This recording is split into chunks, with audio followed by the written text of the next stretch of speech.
مرحبا حبايبي، ان شاء الله تكونوا بخير. اليوم اكلتي اليبرق، يعني اكلة الكل بحبها، يعني اكيد ما في جدال على هالموضوع. اول شي بنفكر فيه لما نعزم حدا هو انه نعمل لهم يبرق، فهي اكلة كتير طيبة والكل بحبها. قبل ما نبدأ يا ريت تشكلوا لنا الامور وتكبسوا على زر الجرس وتعملوا لنا لايك للفيديو. رح نبدأ حبايبي. رح احتاج لكاستين من الرز، رز حبة قصيرة، و200 جرام من اللحمة المدهنة. لو رح تستعملوا كيلو من الرز فرح تحتاجوا لنص كيلو من اللحمة الناعمة.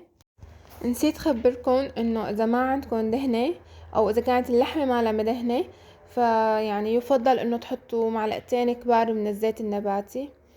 يعني مو ضروري دهنة، انه حتى لو ما عندكم ما في مشكلة انه نستعمل زيت. حبايبي بدنا ننتبه انه وقت نلف اليبرة نلفه على الطرف الناعم، الطرف الخشن بيكون لجوا. ولف اليبرق ماله سهل.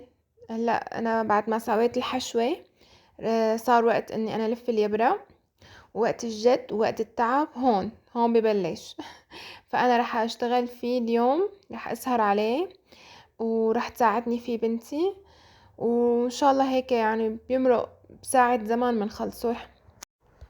حبايبي هلا انا لفيت ورقتين لورجيكم، ورح ورجيكم هلا الثالثة مع بعض كمان. مثل ما قلت لكم الطرف الخشن رح يكون لفوق. انا ما بكتر حشوة ولا بقلل حشوة، يعني بشكل هيك تكون منطقي. وكمان انا نقعت الرز قبل ما اضيف اللحمة، فانا نقعت الرز تقريبا شي ساعتين، فما في داعي انه نترك له كتير مجال، يعني ما في داعي انه نرخي ورقة العنب. وراح نفوت اطراف الورقة لجوا، ما حيكون في ورق زايد لبرا.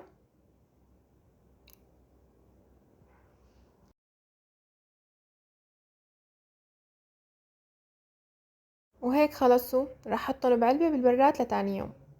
راح ابدأ بصف اليبرة بعد ما عملت غلوة للحمة. قمت الزفرة، يعني غلوة بسيطة بس، وصفيت اسنان توم بالسفل. وهلأ راح اصف كل اليبرة يلي مبارحة عملته، راح نحطهم يبرقاية يبرقاية بطريقة يكونوا كلهم بنفس المستوى. انا ما كان عندي شرحات من الدهنة، بس لو عندكم شرحات من الدهنة تحطوهم بين طبقات اليبرة، رح يتنغنغ نغنغة وراح يطلع بياخد العقل اكتر واكتر. طيابة اليبرق انه يكون مدهن، يعني يكون دهنه كتير ظريف.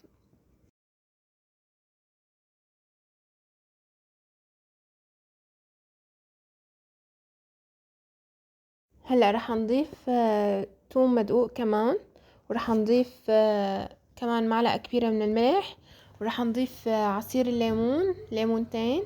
في عالم بتضيف الليمون اخر شي، انا رح اضيفه هلأ مع المي بما اني عم بطبخه بطنجرة البخار. رح نتقله ونضغطه ونحطه على النار ساعة ونص.